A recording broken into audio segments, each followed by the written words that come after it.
নমস্কার বন্ধুরা, সর্বাণী রান্নাঘরে আপনাদের সবাইকে স্বাগত। বন্ধুরা, আজকে আমি চলে এসেছি পুঁই শাক আর নিয়ে এসেছি মুসুর ডাল। আজকে আমি মুসুর ডালের সঙ্গে পুঁই শাক দিয়ে ভীষণ মুখরোচক এবং মজাদার রেসিপি আপনাদের সঙ্গে শেয়ার করব, যেটা গরম ভাতের সঙ্গে কিংবা চায়ের সঙ্গে স্ন্যাক্স হিসাবে খেতে ভীষণই মজা লাগবে। আর আজকের এই রেসিপিটা ছোট বড় সবার পছন্দের একটা রেসিপি হবে। তাহলে চলুন বন্ধুরা, রেসিপিতে যাওয়া যাক। রেসিপিটা বানানোর জন্য এখানে আমি নিয়েছি একদম টাটকা পুঁই পাতা। প্রথমে আমি এই পুঁই পাতার এই পেছনের অংশটা ভালো করে চেক করে নেব, কেননা এই পেছনের অংশে অনেক সময় পোকা বাসা বেঁধে থাকে। তাই প্রত্যেকটা পুঁই পাতাকে খুব পরিষ্কার করে চেক করে নিতে হবে।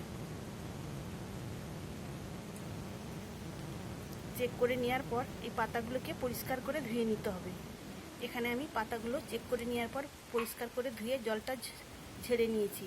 এবার এই পাতার এই ডাঁটার অংশটা কেটে বাদ দিয়ে আমি ছোট ছোট করে কেটে নেব। পুঁই পাতাগুলোকে আমি এইভাবে ছোট ছোট করে কেটে নিয়েছি। তবে এই পুঁই পাতা কাটার আগে কিন্তু অবশ্যই ধুয়ে নিতে হবে, কেননা ধুয়ে নেওয়ার পর কাটলে তাহলে এর মধ্যে যে হড়হড়ে ভাবটা সেটা খুব বেশি বেরোবে না। তাই আমি পাতাগুলো ধুয়ে নেওয়ার পর এইভাবে কেটে নিয়েছি। আর এখানে এই মুসুর ডালটা আমি 1 ঘন্টা আগে ভিজিয়ে রেখেছিলাম, সেটা এখন আমি পরিষ্কার করে ধুয়ে জল ঝরিয়ে নিয়েছি। এখন এই ডালটাকে আমি বেটে নেব। তার আগে আমি এর মধ্যে দিয়ে দিচ্ছি আদা আর রসুন কয়েক টুকরো। এটাকে আমি পরিষ্কার করে বেটে নেব। তবে আজকে আমি ডালটা শিলে বাটবো, আপনারা চাইলে মিক্সিতেও পেস্ট করে নিতে পারেন। এখানে মুসুর ডাল আর আদা রসুনটা আমি শিলে বেটে নিয়েছি, তবে আপনারা মিক্সিতে বাটলে জলটা কম দেওয়ার চেষ্টা করবেন। এখন আমি এই বাটা মুসুর ডালের সঙ্গে দিয়ে দিচ্ছি 2টো বড় সাইজের কুচানো পেঁয়াজ, আর নিয়েছি 4টে কাঁচা লঙ্কা কুচি। আমি গুঁড়ো লঙ্কা ব্যবহার করব না, তাই কাঁচা লঙ্কার পরিমাণটা একটু বেশি দিলাম। আর দিয়ে দিচ্ছি সামান্য হলুদের গুঁড়ো, দিয়ে দিচ্ছি পরিমাণ মতো নুন, আর দিয়ে দিচ্ছি কুচানো পুঁই শাক। এবার দেব একটা ম্যাগি মশলা। এখান থেকে আমি 1 চা চামচ দেব।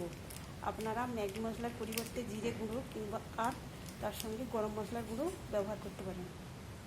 আবার ম্যাগি মশলার পরিবর্তে চাট মশলাও দিতে পারেন। সব কিছু এখন আমি হাত দিয়ে ভালো করে মেখে নেব। এর মধ্যে পুঁই শাক দেওয়া রয়েছে, তাই অনেকটা জল বের হতে পারে, তাই বাইন্ডিংয়ের জন্য দিয়ে দিচ্ছি ময়দা। আপনারা চাইলে বেসনও দিতে পারেন। ময়দাটা দেওয়ার পর আবার আমি ভালো করে মিশিয়ে নেব। এখানে মিশ্রণটা রেডি হয়ে গেছে। এবার আমি বড়াগুলো ভেজে নেব। বড়াগুলো ভাজার জন্য এখানে ফ্রাইং প্যানে রিফাইন তেল গরম হতে দিয়ে দিয়েছি। তেলটাও গরম হয়ে গেছে। এখন আমি অল্প অল্প মিশ্রণ নিয়ে এইভাবে গোল গোল শেপ করে বড়ার আকারে ভেজে নেব।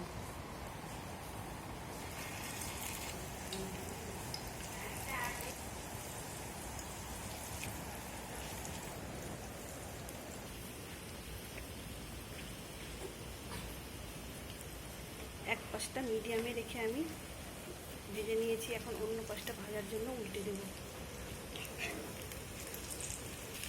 অন্য পাশটা ভাজার জন্য উল্টে দিয়েছি। এবার গ্যাসের ফ্লেমটা লো টু মিডিয়ামে রেখে উল্টে পাল্টে ভেজে নিতে হবে।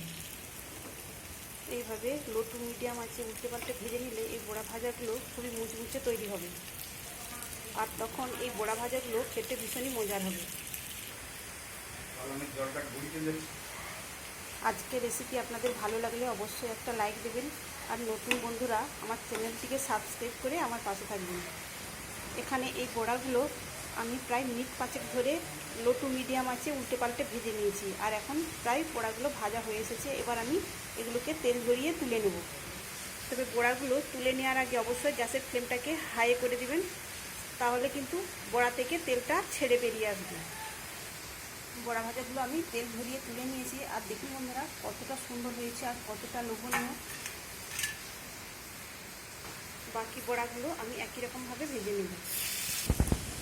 বন্ধুরা, আপনারা তো অনেকভাবেই পুঁই শাকের রেসিপি করেছেন। একবার এইভাবে পুঁই শাকের সঙ্গে মুসুর ডাল দিয়ে এইভাবে বড়া ভাজাগুলো ভেজে গরম গরম ভাতের সঙ্গে কিংবা চায়ের সঙ্গে